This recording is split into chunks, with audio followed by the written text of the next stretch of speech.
Brook Schaaf, thanks for coming on the pod today. I'm super excited to dive into the world of affiliate marketing. So you've got a product or a marketplace that you've built, FMTC.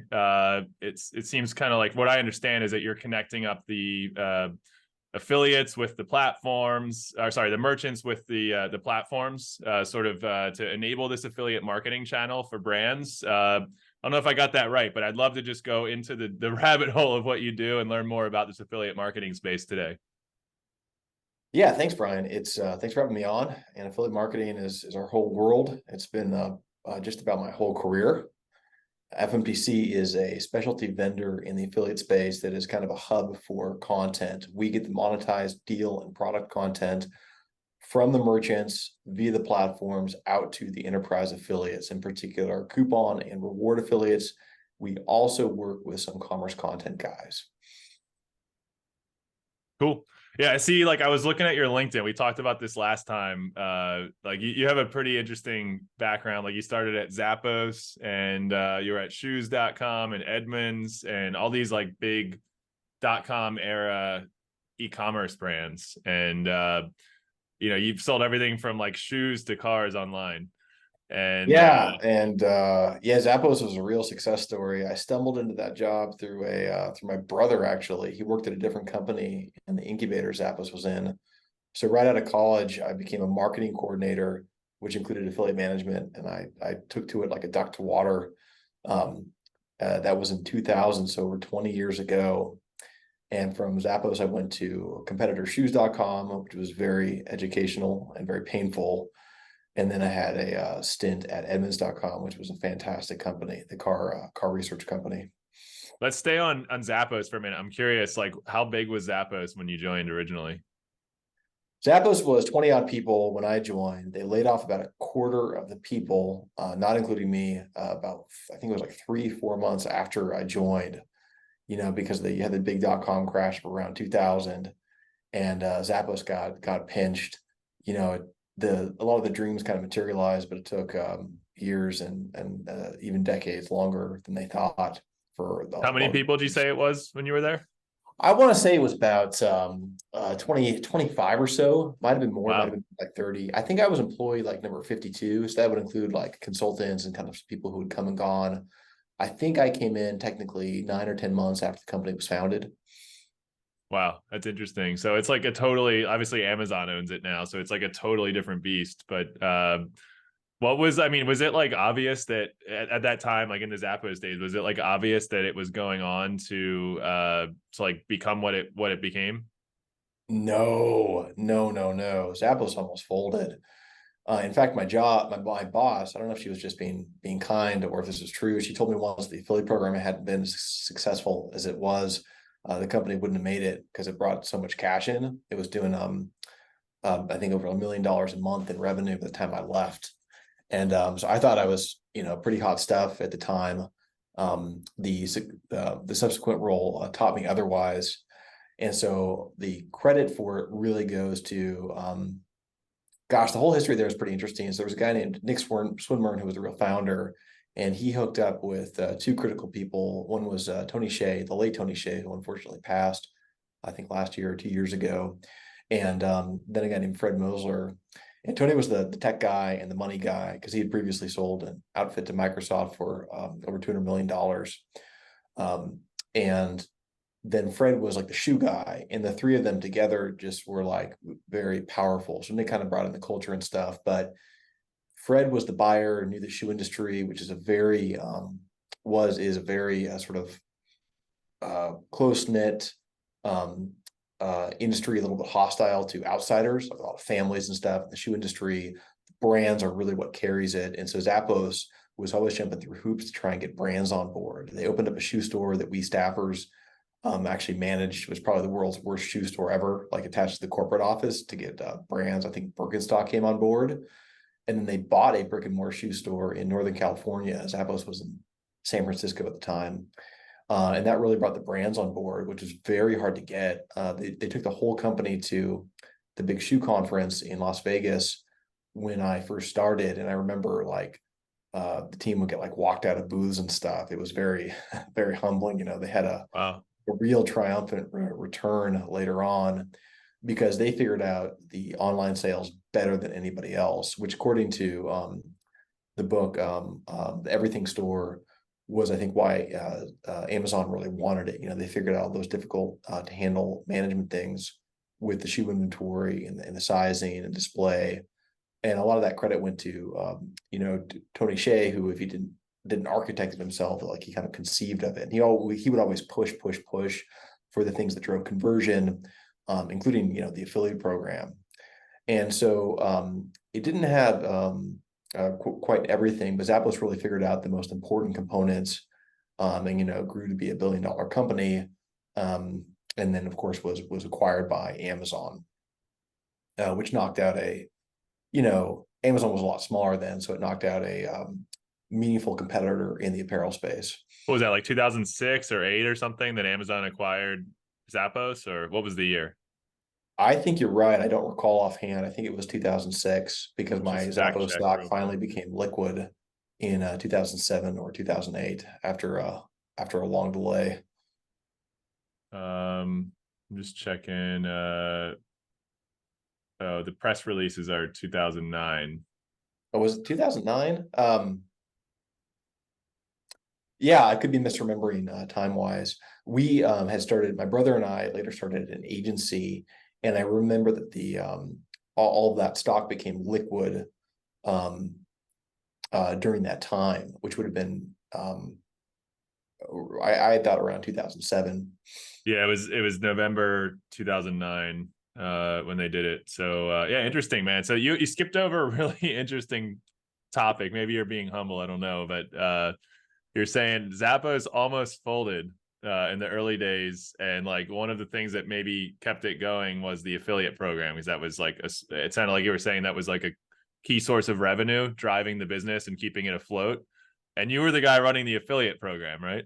I was the guy running the affiliate program, and I just it just made total sense to me. Formed a lot of contacts in the industry. Now, a couple things there. So first, my boss mentioned it one time in passing. It wasn't like I got, lauded for it. I did, there was sort of, there were some compensatory things that happened, which definitely indicated things that were sort of in a positive direction, but I never saw it on like a spreadsheet like that. But a couple elements that were critical then, which are probably worth mentioning for affiliate, was one thing that Zappos really succeeded with was the conversion rate. And that goes back to that sort of like that duo aspect of Fred Moser overseeing all the buying and doing a really good job with that. And then all the technical components that Tony Hsieh saw through. So really good compressed images, really good image quality, all those really nice things that really enhance the buying experience, and that fanaticism over customer service, which sort of like developed largely actually after I left. But a little bit of what was there before. Like they had this program that they shuttered, but like if you couldn't find it on Zappos, they would buy the shoe from, like, somebody would go to Nordstrom and buy the shoe and send it to you. And so with that formula, of course, you still need the sales to come in, and affiliate was a really good revenue source, a really good traffic source for the company. One thing that's very often forgotten when you look at the super successful companies is that there was always like some guy in the early days of the internet doing the same thing. So for example, Yahoo, I think in the late 90s, did like store versions, right? So you could do a storefront the same way you'd have it on, later on eBay, and then on probably like Amazon today. And so all these brick and mortar guys who sold shoes or whatever else could go online and push it. And then it became sort of like an inventory and a marketing and a logistics game. And that was where Zappos really excelled. There were other online shoe stores, foremost among them Nordstrom, right? Nordstrom tried to get into the game. The company was all at Twitter when I think an executive there ordered from Zappos, and his name was somehow recognized, or maybe the mail to address. Online shoes, a host of other companies. And it was this sort of stack of different things that Zappos did that made them excel at everybody else. And the flywheel, for me, really spun because the conversion rate was so high. The affiliates wanted to work with Zappos because the earnings would be much higher. And then the affiliates were a lot of the ones who figured out, these early SEO tricks. There was a company called GoTo at the time, which later became Overture, which later became Yahoo Search Marketing, which was basically the model for Google AdWords, and affiliates, really figured out all those keywords very early on. I actually managed that program too, if you can believe it. Because it was also new, it was also nascent, all this super sophisticated stuff came in later on. And so having that marketing push in a critical way that was like very direct sales, I think was one thing that did probably carry the company, but it couldn't have succeeded if the infrastructure hadn't been there for everything else. Yeah, there's a lot of ingredients that go into making a successful company. Just the funnels, just one key part of it. But yeah, it's such an interesting story. Like to hear, these mega D2C brands that are, at the top of the, top of the world in terms of, tech execution, culture, and just reach and scale. And it's interesting to hear like those early days when it's like, white knuckle, not sure if you're going to make it or not. I want to take a quick break from the episode and say, if you're enjoying this content, the best way you can say thank you is to subscribe. So if you're on YouTube, hit the subscribe button and the notification bell. And if you're on one of the podcast platforms, hit the subscribe button there as well. And also share it out to your friends and colleagues. If you find this content useful and you think other people will enjoy it as well, please send it out. And back to the episode. Shea wrote the book, Delivering Happiness, and he talked a lot of, because those his white knuckle moments more than, they weren't mine. And, probably for like Fred Mosler and for Nick Swinburne as well. But, he had like condos that he was selling and stuff to fund the company. And that was one of his many investments. That was the big one that really, really made it. And it was, it was no guarantee. It was no guarantee shoes online would work. Everybody thought the company was crazy because people want to see shoes, touch shoes, try shoes on, return shoes. But it was playing with a better hand than people anticipated, because it's also a very high value item. It's, you can easily spend a couple $100 or more. It's high margin. People really seek certain brands, et cetera, et cetera. So it ended up working out. Yeah, that's interesting. What was the big lever? I think that was like your kind of beginning of your affiliate career. I mean, that was, probably as early back as affiliate marketing even goes, like back to the 2000 era. What was like the big learning or, like the big lever that you were able to pull there? And I'm interested if there was like something that carries through all the way from those early days that's like still true today too. Yeah, I think it was kind of the Wild West back then, and a lot of the people who entered the space were real characters. Affiliate is very corporate today. There's very big money in affiliate. Honey sold for over $4 billion to PayPal. That's a coupon and browser extension affiliate. There have been other $100 million plus exits in the space, and the commerce content guys have gotten into it. The ecosystem has really changed. Back then you had a lot of stuff that was gray hat. But a lot of it was also, again, kind of in these new spaces. So the fundamentals, I think, are largely the same. You have basically got a merchant, the merchant collects the money and the merchant pays out a commission. And one thing that worked out very well for Zappos and for me was I was very good at like the follow-up, the outreach. And so it really put Zappos as a program on the map with, the network that I did. CJ was our tracking platform. They're still around, doing quite well. And they, had just started their conferences. So went down there, met a lot of people, was very into sort of like the tech and the possibilities, which, feels very primitive in hindsight, but it really did a lot for the program back then. And so if you could get your program to stand out, there were only so many programs that did that. And again, I can't emphasize the conversion rate enough, because my subsequent company, shoes.com, that was just never there. And I grew that program and had success with it, but it was not nearly the same level. Because that, the marketer has to be, you have to have like the front end of the shop and the back end of the shop, and the marketer is the front end of the shop, basically. And so the personal relationships are actually much harder to get nowadays. Affiliate is, you have like all these spam email campaigns that go out. I get them too. Some of them are affiliate related, some of them are not. I got a bunch for Affiliate Summit East with the app. People just email you, and it's like, I can't, like, there's not really a way for us to do business, do some research before you reach out to me. And so with so much more noise, it's a lot harder to succeed. And so the program really has to be something that's marketed almost like it's its own company. You have this target market, which is these affiliates. Maybe there's hundreds, maybe there's thousands. It depends on the space that you're in. You really need to sort of do deep networking. You really need to fight to like get the attention of these affiliates. You got to figure out how you can work with them. You've got to go into it with a good attitude. And I would say that's true regardless of what kind of merchant you are, because the space is just a lot more crowded and competitive. And for anybody who's doing merchant affiliate program, you're basically competing sooner or later with Amazon, which has a monster, probably the granddaddy of all affiliate programs. Not the first. I think they're, it usually gets stated in 96 or late 90s. But today I think it's probably the world's largest, unless maybe there's something out of China, but I would doubt that. So you got to basically come in and do a lot of work. And if you're an affiliate manager, you got to coordinate with a lot of people internally as well as a lot of people externally. You got to get the deals, you got to get the content, you have to have the tech set up.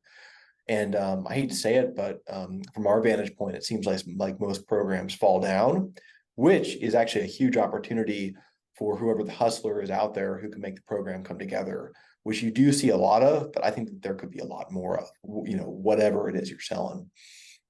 Interesting. Yeah. So it sounds like it's kind of good old fashioned, like hand-to-hand combat with networking and sales to kind of get these things, especially in the early days of affiliate, to get these things off the ground. It's like just good old fashioned, like shaking hands, kissing babies, kind of getting out there and just meeting people and, getting the, getting the right people connected, getting the brands connected with the people who are out there putting out content or doing, the kind of,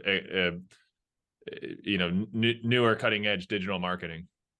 Yeah, I mean, you got to have the know-how, you got to have the resources, including the technical resource, the budgetary resources, the executive buy-in. You got to put in the elbow grease too. So, larger programs will often have multiple people who are working full time on them, a team of 3 or 4. That's what agencies do. And it's just a ton of work to manage this program. But for that, you'll typically get pretty solid margin, pretty solid ROI returns. And you'll be building something of a moat because it's not easy to come in and displace you, unlike with Facebook ads or Google ads or programmatic advertising. So we've been talking a lot from the perspective of the merchants. Like we talked about shoes and Edmunds and Zappos. Like these are the merchants who basically want to sell more product to consumers. And one channel, obviously they have SEO, they have paid search, paid social. I think paid social is usually the biggest one for brands these days. Affiliates are big, affiliate channel, email, all that kind of stuff. So let's flip it to I want to talk a little bit about the affiliate side of it. And I'm curious, what are some up and coming niches? I was looking at this one recently that seems interesting to me. There's this new trend around ice baths and sauna, sauna lights, the red sauna lights that people buy. And some of these, a ice bath could cost mid thousands, $5,000 maybe, or $10,000 to order one. The sauna infrared lights, those are less. I mean, they have some that are a few $1,000s. You can get just the light bulbs for a couple $100s each, but they're high ticket items. I think there's a good opportunity for blogs or YouTube or Instagram influencing around the, TikTok influencing around those types of topics. It seems like a good niche for that sort of thing. I think another one that I've seen kind of exploding is pickleball. Everyone's talking about pickleball these days. What are what are you seeing in terms of really interesting niches that are emerging, or just really good evergreen niches for affiliates to go in and tackle and build good content, build lead gen pipelines, and then sell those, essentially refer those leads off to a brand? Yeah, great question. I think the answer would be pretty tricky because the components that come together there, what's the hot niche? Maybe at least it's sort of less competitive, and then where the earnings potential really good.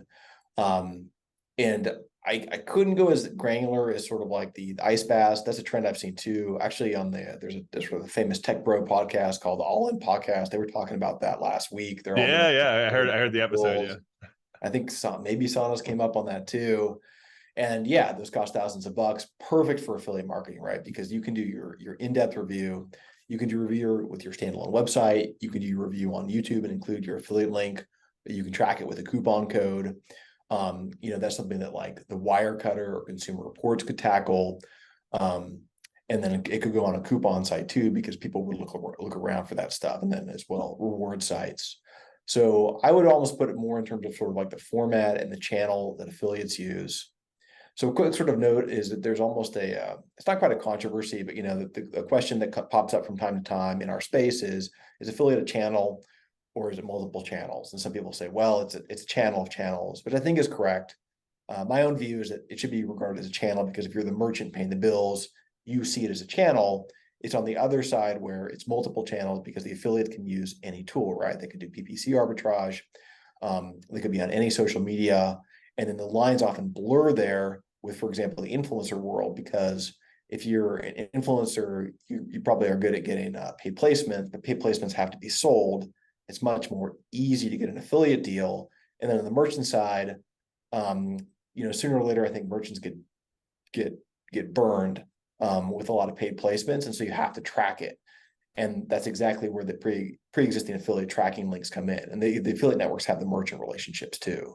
So you've actually seen a bit of a convergence in recent years of partnerships or acquisitions where the affiliate networks, these tracking platforms, have acquired the influencer platforms. I think it's because the revenue anchors with the merchants. They're the ones who are paying the bills at the end of the day, and they collect the dollars from the customers. So if you're an affiliate and you're trying to figure out like a niche or something, you got a lot of work ahead of you, but you can succeed wonderfully in very odd places. And why do you say that? Why do you say, like, if you're an affiliate and you're at, like, I guess like stage one, like let's say, someone has the skills, they have the SEO chops, they have the paid social, the paid Google chops, they know how to like build a funnel and drive conversions, but they like haven't done affiliate marketing. Maybe they've done like in-house brand work, or they come from agency world. Like, why is it that they have a lot of like, what do they have to do if they're trying to figure out the niche to tackle and then go build their affiliate their affiliate business? Like, what's the hard work ahead that they have? Oh, Brian, what's not the hard work? So almost any space you're going to enter is very competitive. There used to be tools that would do keyword queries, so you could find what was like very low volume in terms of like paid bidding or like SEO opportunity. And even then, that was like 10, 15 years ago. You'd always find it to be pretty competitive. And so these companies now have teams very actively like looking for the keywords, and some of them can run very successful paid campaigns around them. So it's very crowded. And so one, you got to get your traffic right. So you basically you're either buying and arbitraging traffic, and these are not mutually exclusive, of course. You're playing the SEO game, or you're tapping into or creating an existing community. So, for example, there's if you like have like a bank community. So Capital One bought a company called WikiBuy, very sophisticated browser extension, and they are then able to monetize their whole pre-existing community of all these customers they have for their bank. Great opportunity. There's a company that does the white label version of the same thing called Wildfire. And then if you look at, like a company like Slick Deals, they have very active user communities. Plenty of other companies do. A lot of walled garden sites, et cetera, et cetera. So you have to figure out basically your traffic strategy first. And then you got to figure out, well, what is my traffic looking to buy? So DealMoon is in sort of like the coupon space as an affiliate, and they're very famous for tapping into Asian American communities, including shipping stuff. And they, have affinities for certain brands that are sold in the US. And so it's a very daunting task, because you got to go through, figure out all the merchants that are good to work with, and then you got to track through and do the reporting and analytics to see where you're making your money. And so frankly, a lot of people just stay in the Amazon associates or affiliate ecosystem. They call their affiliate program their associates program. And then like they do their whatever product review sites. Some of them are really high quality sites. Some of them are just total junk. Some of them are blogging, and it's like the side monetization. So it can be a lot of different things. And then you also have to pick what your goal is. Are you trying to build up a huge business to sell?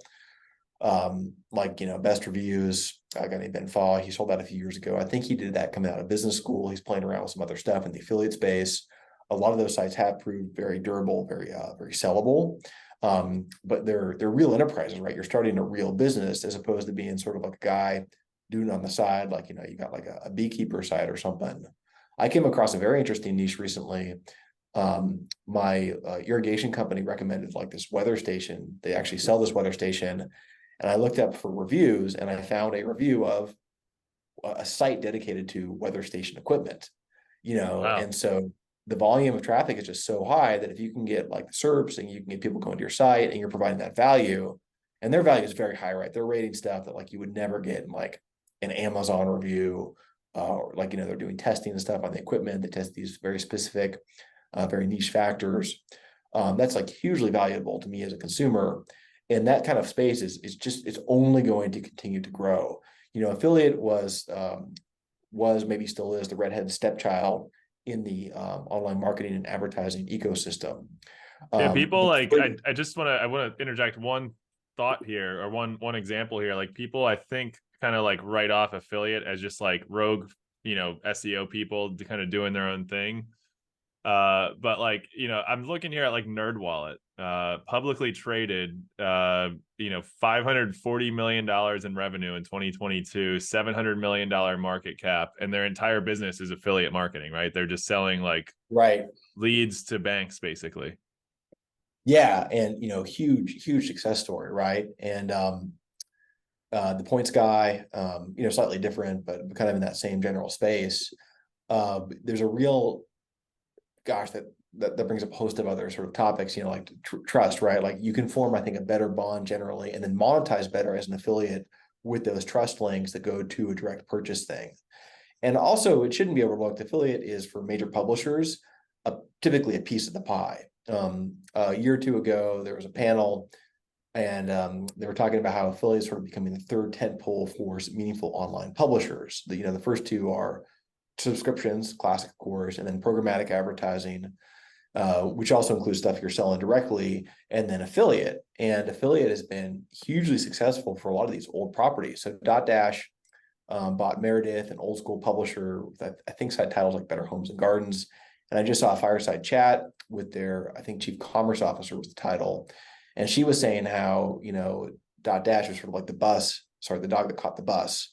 But that was a really good catch because they were able to implement this affiliate monetization model into all of these classic sites, which like really revitalizes them. It supports so much content.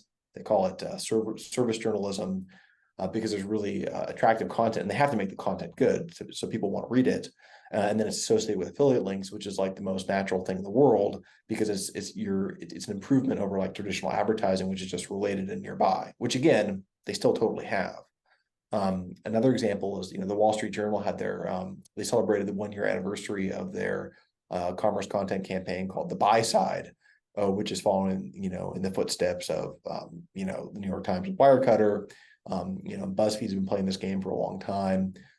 It's almost, if you're in charge of like site monetization on the publisher side, I think it's quickly becoming expected that you have to have at least considered affiliate. Now, maybe it's not a fit for your business for some reason, but it should probably be in the mix. I was talking It to the seems CEO. like a mistake not to, right? I mean, I think like CPM is, cost per mile is like the ad strategy. Like if you're running ads and whether you have your own ad sales team, maybe that's how you really make money is if you have your own ad sales team. But if you're using like AdSense or one of these ad serving platforms like programmatic ad serving, it's not super it's not super lucrative compared to something like I would imagine like doing a strategically executed affiliate program across like maybe multiple strategically executed affiliate programs across many pieces of content.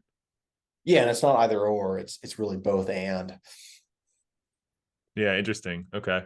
So what's the difference between, I'm curious, like the nuance between influencers and affiliates, like where do you draw the line and how do you like clearly define one versus the other? Because like revenue model, I guess they're both kind of similar. Maybe affiliates more paid for performance and if influencer might be more paid for like reach, but what do you define as the difference there?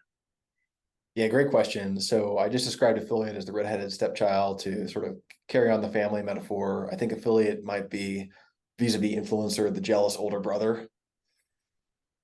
You're saying your influencers are the jealous older brother, or No, affiliate is the jealous older brother, and influencer is the precocious and attention-getting younger sibling.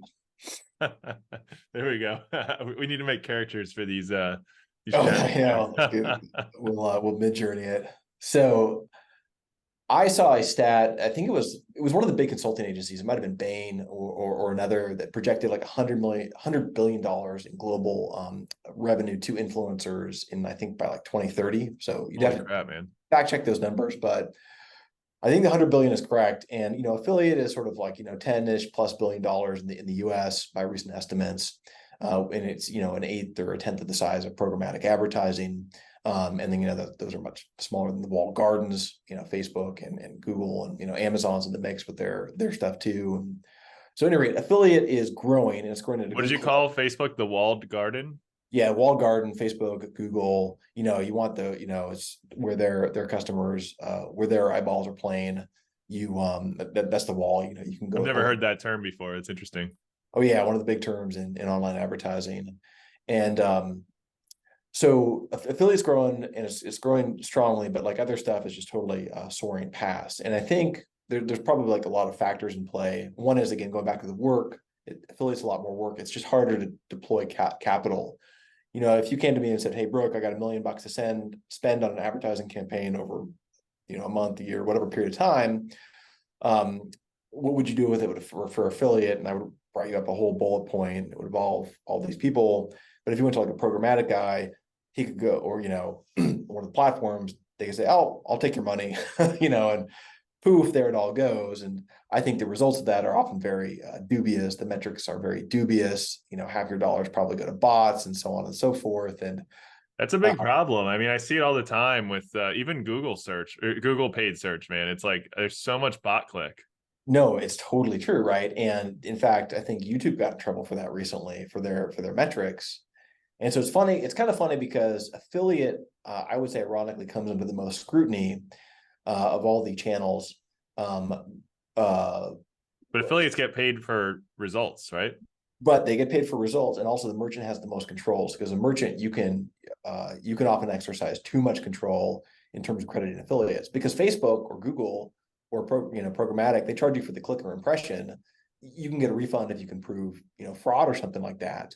But if I'm a brand, man, affiliate to me sounds more appealing than, even if I'm paying a little bit more, seems more appealing than cost per click, because exactly what we're talking about, this click fraud, like it just seems so prevalent. Like there's constantly fake clicks coming in. It's really weird. It always gets overlooked.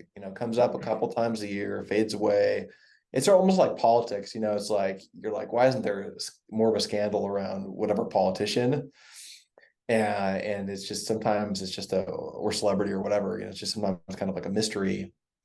And so for whatever reasons, I think that's kind of how it is. And so it's more work to deploy those dollars in affiliate. And you also sort of reach a point of clear diminishing returns more quickly. You're like, hey, get an ROI, great. Really hard for me to find more affiliates. That goes back to the work thing. And it tends to grow more slowly. So why do you think that is? It's hard. I mean, there's a lot of sharp digital marketers out there. Is it just that like the affiliates need to already be in the niche and have a platform? Or would you say like taking on a new affiliate who's just really good at like lead gen or customer acquisition, that's like new to the niche, would that be an option?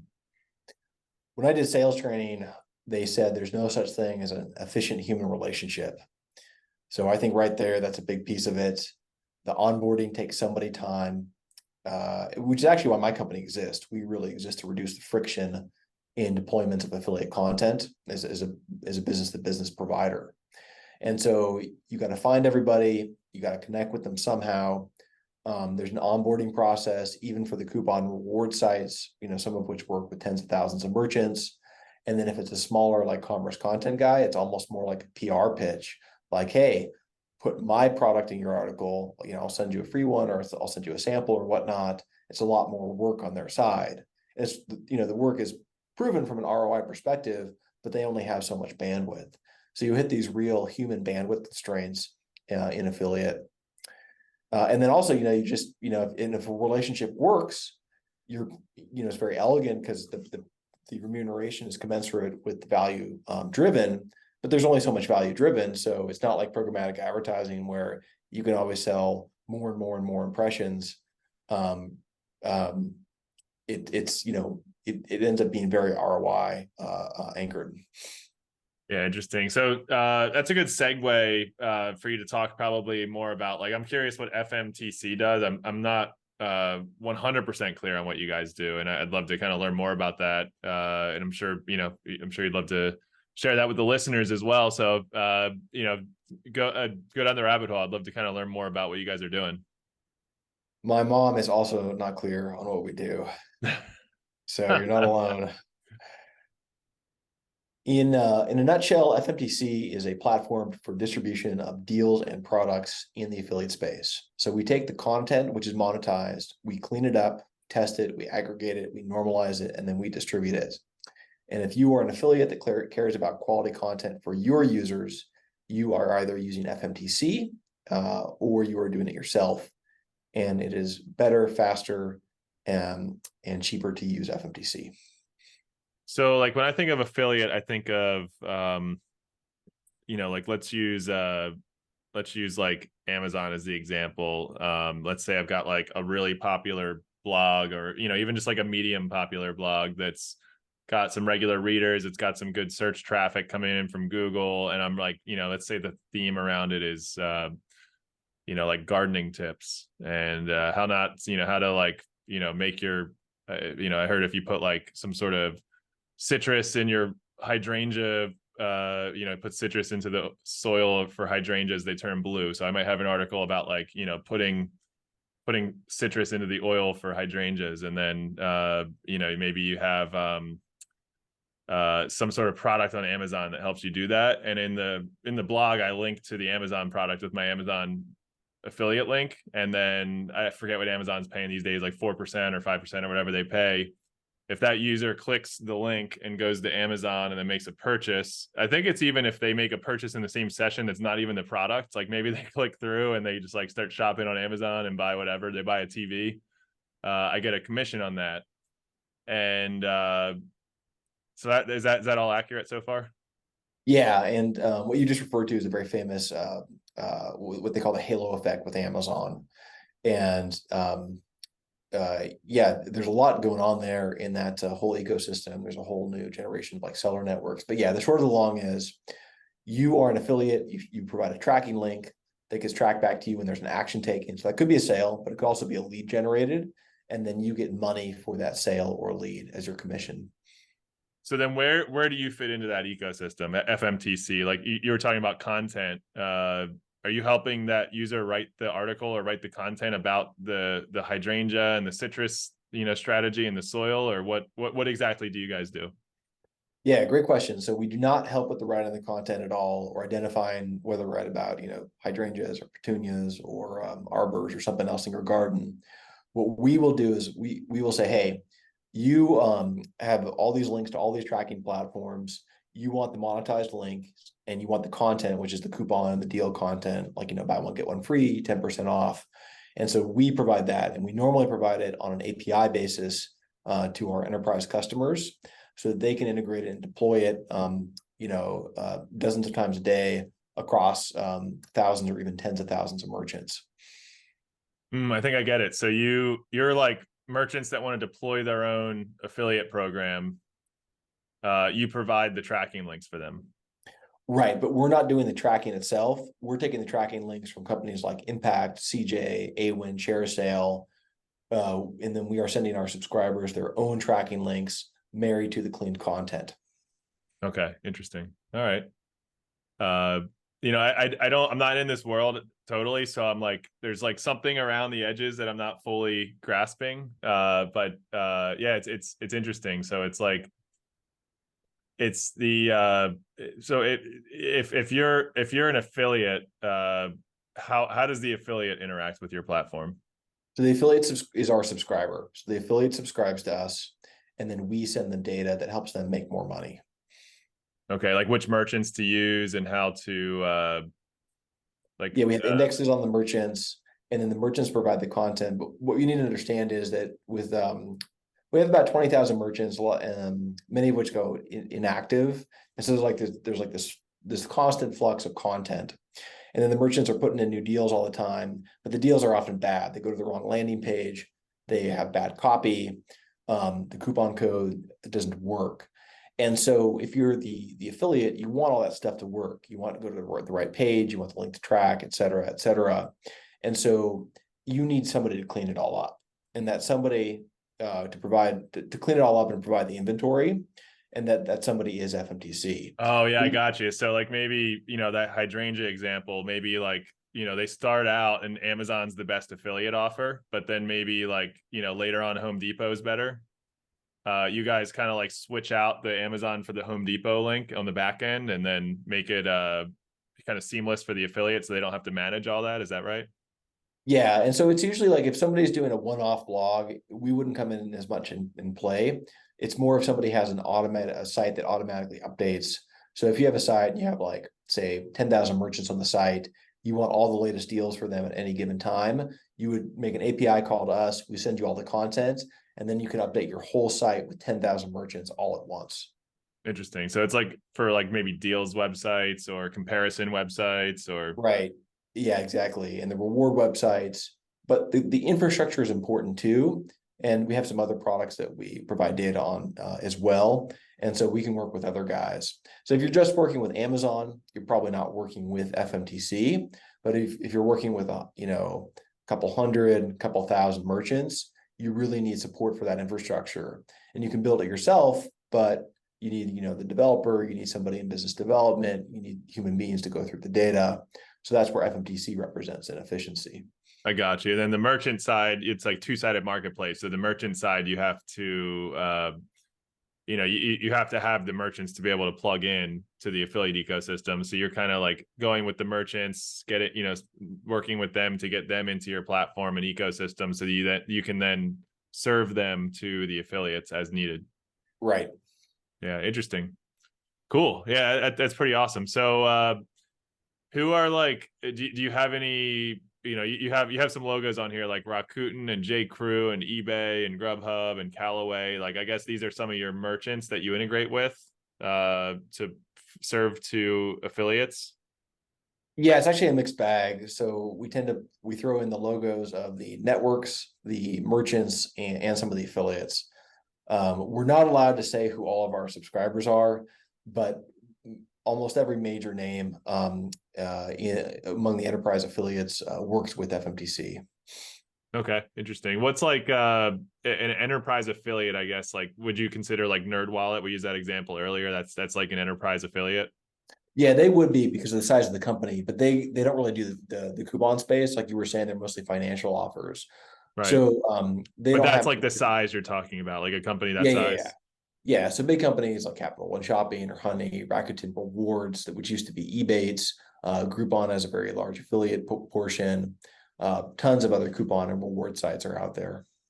Yeah, and most of these companies, like you don't realize how big they are, but I've heard about a bunch. Like I heard about one recently that's like over $1 billion in the enterprise software space, and they just basically have like 30 or 40 different websites, and it's like all different websites. Like one's about like ERPs for manufacturing companies. It's like they have a whole like website blog about that, and then they literally just like do reverse IP lookup and capture leads on who's on the website. If a manufacturing company needs an ERP, they're going to Google like ERP, manufacturing ERPs, and then they land on this website, and then they're selling the info to like SAP and Oracle and NetSuite and all this stuff. Like they're just selling off the leads data. And I'm sure they have like different levels of intent for the lead data. So they have like different tiers, I'm sure probably, but like they rolled up like 30 or 40 of these websites all in different niches and have this like $1 billion, multi-billion dollar conglomerate of, basically like lead gen or affiliate marketing.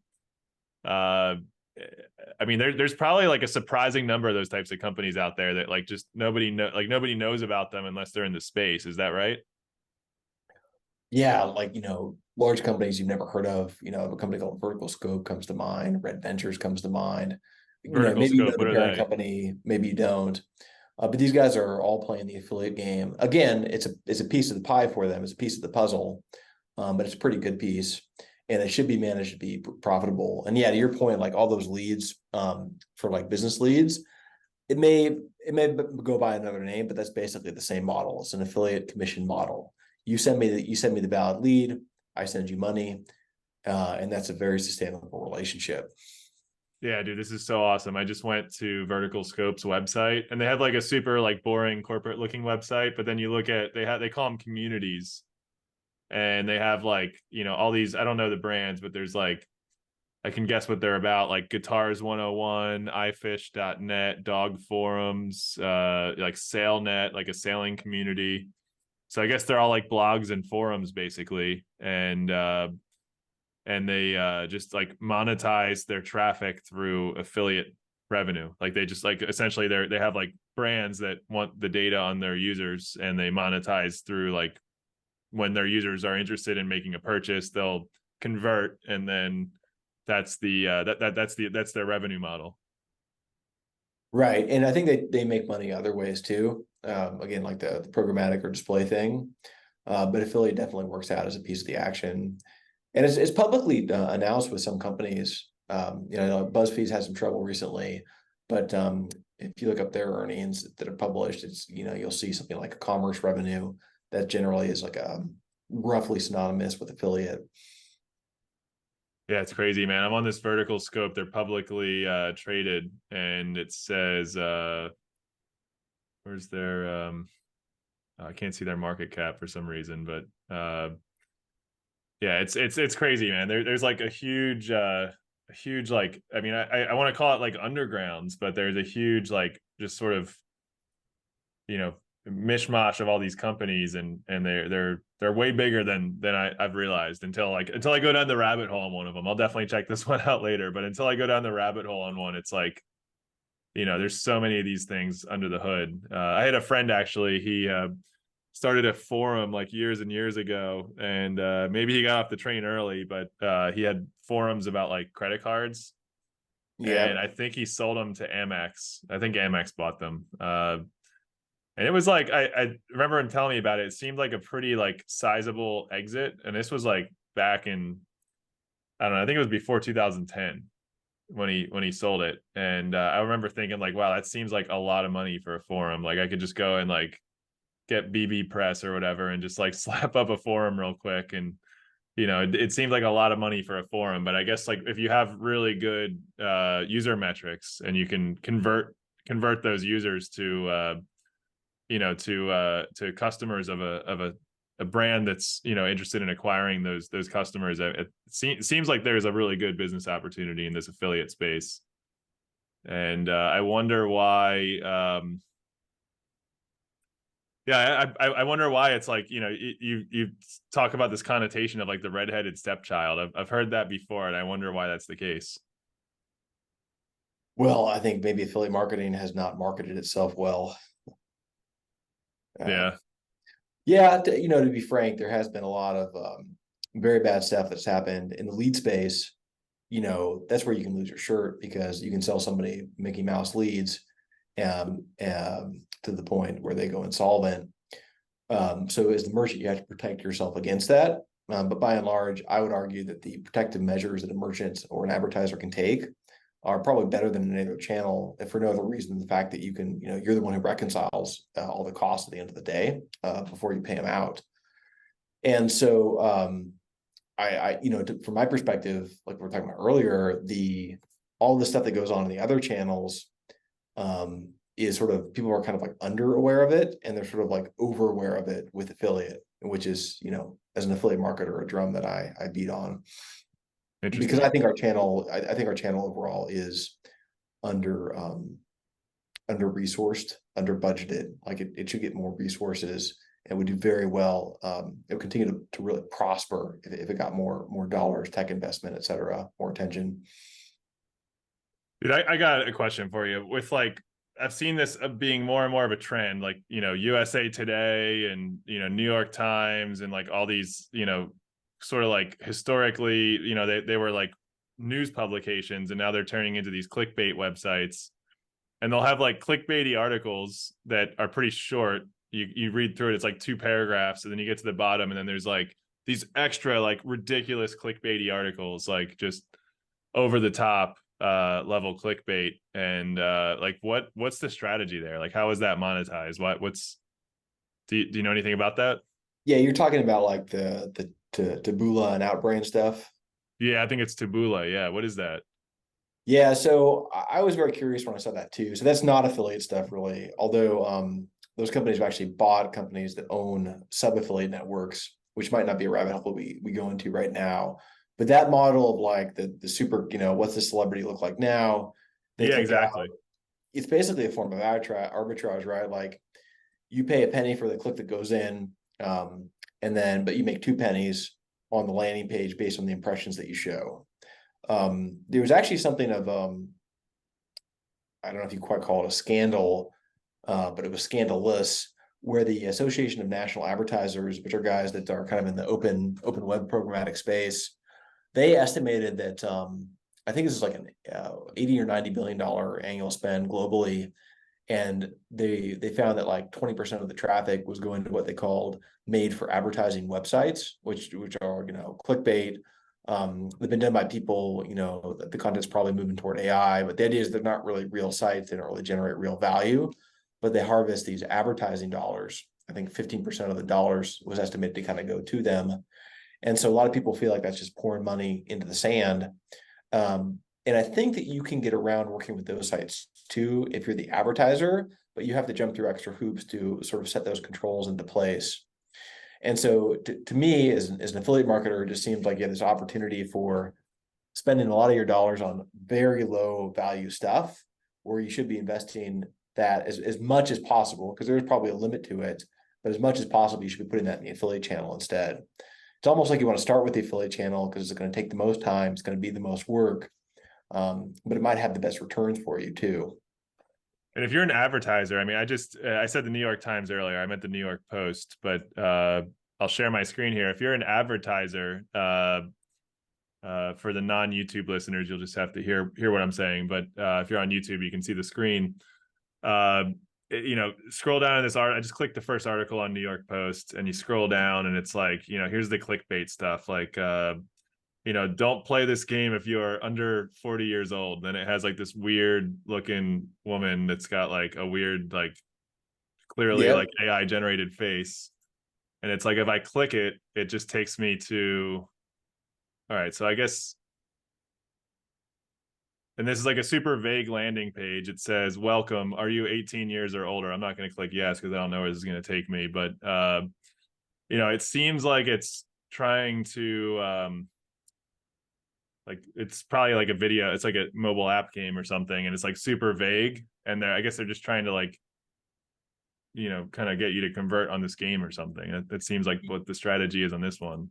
Yeah, that's a great yield model, right? Because the games are very good at arbitrage, like, and those are very sophisticated, right? So they know that they can buy it for 3 cents or 5 cents or 10 cents or whatever it is. And so yeah, that stuff I would argue, does not make the site more attractive. Is not really a great user experience. But I think a lot of these publishing guys have felt that they've had sort of no choice but to go over to them, because it's been harder for them to sell ads. The print papers were cash cows, but that was like a long time ago. And there What were was cash cows? the print papers, with the classifieds before Craigslist. But that was a world away now, right? And so these guys, I think a lot of the sites are, some of them are outright desperate to sort of like make that money. And so like, that's what they go toward, is like the clickbait, the sensationalism, because it's a great way for them to monetize at the end of the day. And it's an easy way too. Like, it's probably like some JavaScript or a pretty simple site implementation. But yeah, that stuff's not, I would not consider that stuff to be affiliate. I would put that in personally in sort of like the display bucket. Yeah, interesting. Okay. Talk about the ad arbitrage a little bit. You brought that up. I've seen people do it before, so I'm familiar. But I think it's like it's another one of those interesting business models that it's just kind of it's it's kind of interesting what people do to drive traffic and, you know, sort of like create conversions online. Is the ad arbitrage something that affiliates use often? And just talk through how that works. So I'm not an affiliate. So, you know, I'm right next to the space. So take this with a grain of salt, but it seems to me that business and affiliate has sort of faded a little bit because the advertisers, you know, they were led into a lot of channels by affiliate first. But then when they became more established, the advertisers put more dollars in, and that actually crowds out a lot of the affiliates because they have a margin to play with, right? Like you're paying money to get somebody from, you know, whatever the source site is to your site, and they have to go on to either submit a lead or shop at the merchant, et cetera. So the classic arbitrage game for affiliate, I would say, was probably like trademark plus term. Like they buy the Google AdWord for, you know, Macy's. Macy's coupon would be a good example, or, you know, Macy's anything. And then that's probably very high intent to convert. I think you could probably argue the user just like wants to navigate to Macy's or to wherever.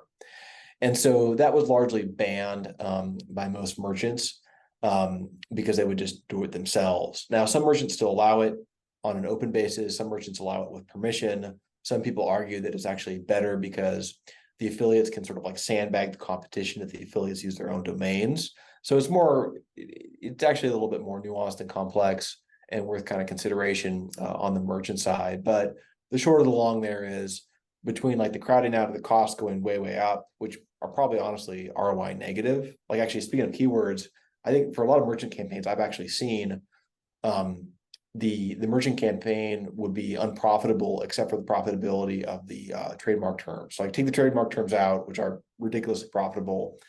And then everything else is actually like a lot of money loser for the merchant because the terms are so expensive. So clearly some merchants really figure that game out, but it requires you to have a deft hand. And if you do, you know, you can have soaring success, but that's a clear pattern as like the ad costs go up, it drives people out. They kind of like, you know, go on to new pastures, explore like the frontier. And so with that and the permission change, I just don't think you see quite as much affiliate action there anymore. But, you know, you will still see ads for like affiliate apps where they want to get a user for their app.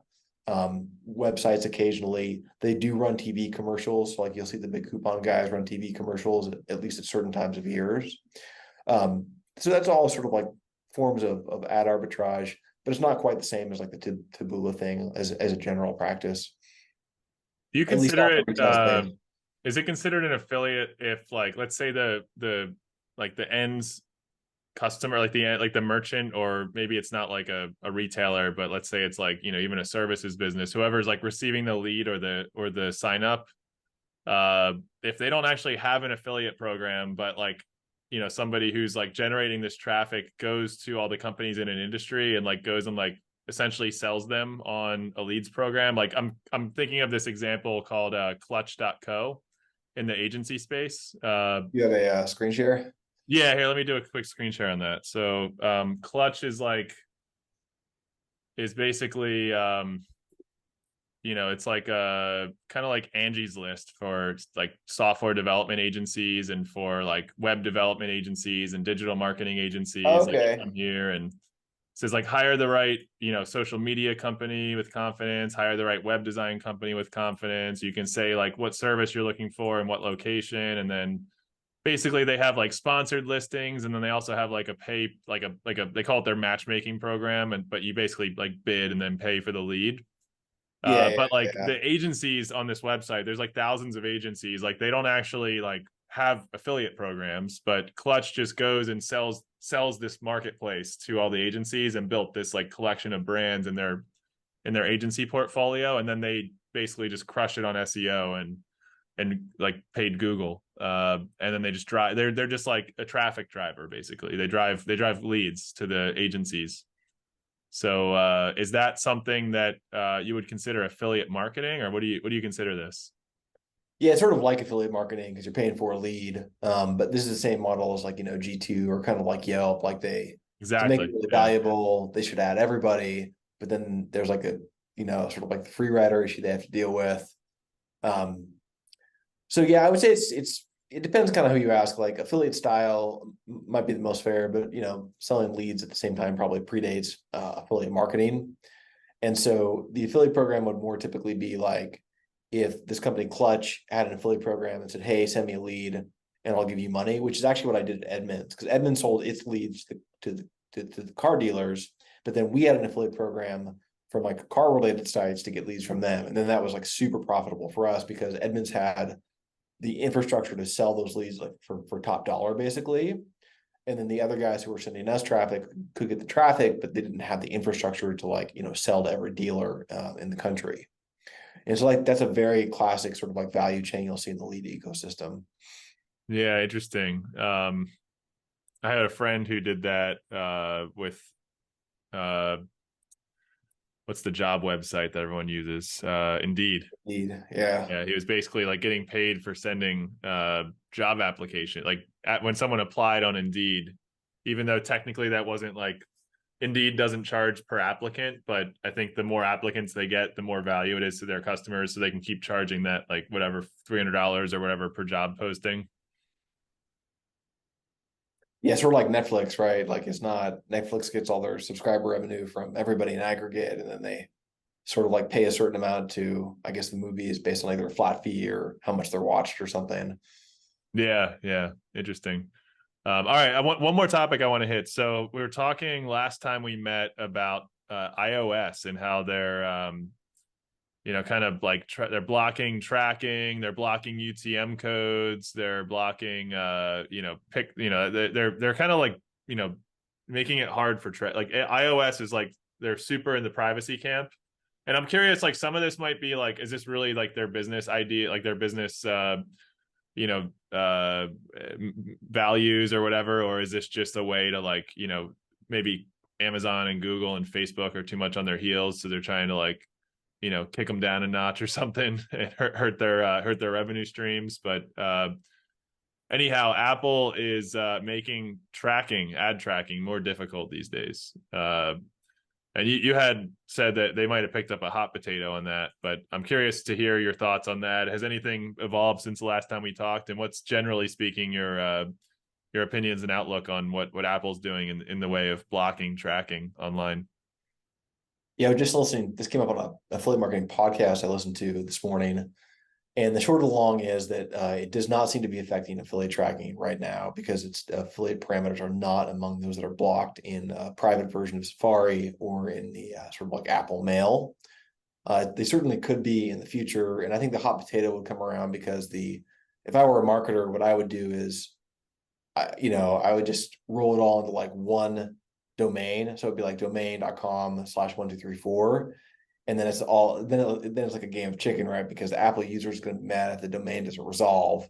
But that's only one parameter. So Apple can't like strip out that parameter. I mean, I guess like maybe they could go to the page and then get a clean URL and send it back. But it's like this game of cat and mouse. And so it seems You're to saying be that, so if like is basically Apple's stripping out like UTM parameters, I think, in the private Safari mode.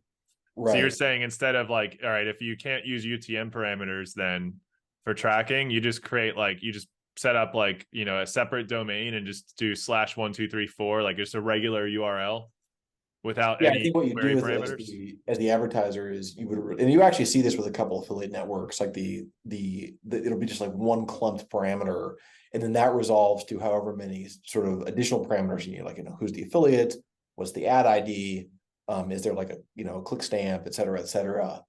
And so if I were like an advertiser and I were like really pushed back by Apple on that, I would probably just like clump everything. At least at the point where it became a concern, like, they have a small share of the market, right? It's not just Safari, it's like Safari users in private. And if people are like that focused on their privacy, maybe all of their emails and stuff are burner accounts anyway. So it's not much data lost. Like, you still get their money if they make a purchase, you still get their email, or some ability to contact them if they submit a lead. So what I would like to add, if I could kind of hop on my soapbox here, is that affiliate is faced with a lot of things that sort of like nibble at the edges of our ability to track properly in the channel. If an affiliate also, it should be said, loses out left and right. In fact, there's a guy named James Little, who's the commercial director over at Top Cashback, a reward site in the UK. And, last week or the week before, he posted something on LinkedIn about how, for the most part, the good old days weren't, except that tracking worked, and tracking often doesn't work now, right? Because somebody shops on one device, buys on another. They have privacy settings that like block the ability of the affiliate network to track. And what actually just came up very interestingly recently, this is an indirect consequence, but the network CJ posted a thing earlier in August about how GA4, so this is an argument they make, but that's the GA4, Google Analytics 4, which everybody had to roll over to in July, has biases that favor Google-owned properties like YouTube and Google AdWords against other things like affiliate. It has to do with like tracking unique paths, and then coming up with an algorithmic model for which path contributed to the conversion, which is very difficult to do and might ultimately be more art than science. Yeah, I started setting up Fathom Analytics on some of my sites because Google Analytics 4, like I was trying to do a drill down to trim some old pages that had low traffic, and like I couldn't drill like below a certain number of impressions over like a 3-month period. It wouldn't even show me the data. It would just say no data. No, that's very similar. So with the pathway thing for affiliate, it's like according to CJ, it's for a minimum of 400 unique paths, but the unique path has 50 touch points, and so it could be like display to site to conversion will be different than display to site to conversion. And so if you have like affiliate in the mix like a lot, then a lot of affiliate transactions could be missed. And they argued that out of a sampling of like 1,200, I think, merchants, that 98% of transactions would have been lost. Now, to be clear, CJ's tracking still works, but it's just if you look at like CJ's tracking and then you compare that to like what shows up in Google Analytics, you might have this huge gap. Like, you'll always have like a little bit of a gap, unless like all your tracking is informed by Google Analytics. But if that gap grows to like 20 or 30 or 50% or 90%, then that could create like internal conflicts. And so affiliate is, time and again, I think disadvantaged just because of like the nature of the channel and the fact that it's all basically paid in arrears. It's recognized in arrears, right? That doesn't happen to Google, because if you click through on Google or Facebook and you go to a merchant site and then you buy something on your phone later or vice versa, it doesn't matter because they got their nickel for the click, right? That doesn't happen in affiliate. And so if it's like 2% here, but 10% over there, the affiliate might only be getting paid out for half the transactions that take place. And so I think that that's actually a real challenge for our space to kind of counter. And I'm hoping that FMTC can help to do its part with the distribution of custom tracking codes and things like that. But I think there's no way around it that this is something that erodes the revenue going to the affiliate channel. Yeah, it's really interesting. Like you brought up even like the GA4 issue. Like I think I told you I have a services firm. We do like web development and application development. And we have several clients that have come to us. Like one of them is has a portfolio of brands that like you would personally know a handful of the brands in the portfolio. It's pretty well known. And then we have some other properties that we're managing as well under my other company, Curotech. And they these companies are coming to us with GA4 problems because they're like, all right, we installed GA4, we've been collecting data in GA4 for like 6 months now, and it doesn't match Universal Analytics. It doesn't match, like maybe they have Matomo or maybe they have like Fathom Analytics installed, and they're like, it just doesn't line up. Like the data is not lining up. GA4 looks different. So they're like, what's happening? Is it just like not tracking properly? Do we install it wrong? Why is there data? And like in some cases, like, one of the clients I mentioned, the bigger one, they have like 30 properties, and they're like, some of the properties line up perfect. Like it's exactly, it's like within 5% or 2% discrepancy. So it's like, all right, that's good. And then there's other ones where the discrepancy might be like 10 or 20%. And it's like, why, what's happening here? That's causing this. Yeah. That's the potential to create like, a lot of internal friction. You pause campaigns, you stop investing, et cetera. So I don't know. We'll see how it plays out. Our own little site is on, because, we're not a consumer facing site. It's just B2B, but we're on GA4 too. Yeah. It's weird, man. There's it's like these things change over, and it just, totally, things disrupt. Like AI is now disrupting things. So it's like, it's interesting how like everything rolls over every few years, like everything rolls over in tech. And it's like, the whole game, you play the game by different rules every few years. But Yep. Brooke, dude, it was awesome. Awesome having you on today. Sorry, was there a closing thought you had on that? No, I just said keeps you on your toes. It's ever changing. Yeah, no doubt. But yeah, it was awesome having you on today. Great pod, and definitely want to stay in touch and talk more with you on this stuff. Great. Great questions. Really enjoyed it. Thank you, Brian. Cash flow? Did you clear your cash flow?